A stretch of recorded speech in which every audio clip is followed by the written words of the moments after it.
देखो हमारी जो बॉडी है वो 4 तरीके से कैलोरीज को बर्न करती है और यदि तुम अपनी वेट लॉस जर्नी में हो तो ये तुम्हारे लिए जानना बहुत ही ज़्यादा इंपॉर्टेंट है।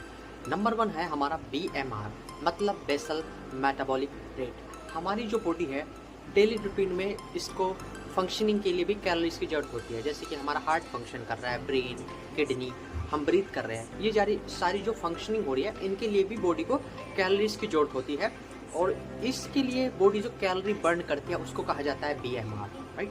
नंबर 2 होता है हमारा EAT मतलब एक्सरसाइज एक्टिविटी थर्मोजेनेसिस।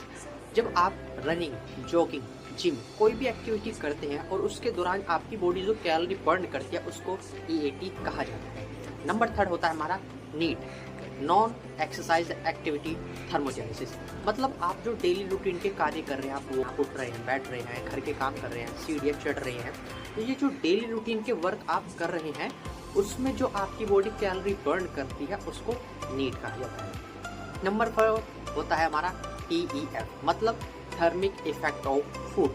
जो भी आप फूड कंज्यूम कर रहे होते हैं उस फूड को कंज्यूम करने के लिए भी हमारी बॉडी कैलोरी बर्न करती है। लेट्स सपोज आप प्रोटीन, फैट, कार्ब्स कुछ भी अपनी डाइट से इंटेक कर रहे हैं तो उसमें भी आपकी बॉडी कैलोरी बर्न करती है। जैसे कि प्रोटीन का जो थर्मिक इफेक्ट ऑफ फूड होता है वो 30% होता है, मतलब कि अगर आपने 100 कैलोरी प्रोटीन से ली तो उसमें से 30% कैलोरी तो आपकी जो बॉडी है वो प्रोटीन को डाइजेस्ट करने में खर्च होती है। इसलिए कहा जाता है कि यदि आप अपनी वेट लॉस जर्नी में है तो अपनी डाइट में ज़्यादा से ज़्यादा प्रोटीन, क्योंकि प्रोटीन को कंज्यूम करने से जो आपको कैलोरी मिल रही है उसमें से 30% कैलोरी तो आपकी बॉडी उसको डाइजेस्ट करने में ही खर्च कर देती है।